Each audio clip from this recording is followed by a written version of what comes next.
Hello guys, for today's video is ibabalik na natin yung cover at saka makina niya.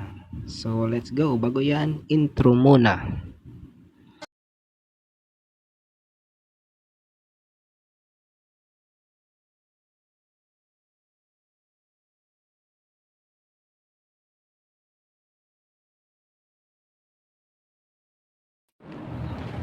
Okay, bali dito naman is ibabalik na natin yung makina sa chassis.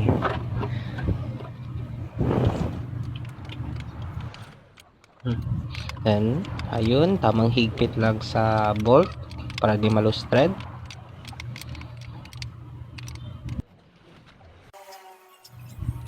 Next naman dyan is yung tangke ng gasolina. Yun, higpit-higpit lang. Yung body kit.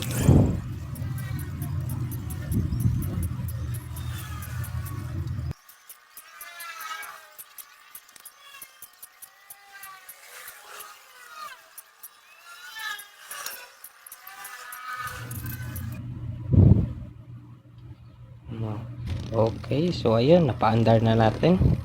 Thanks for watching.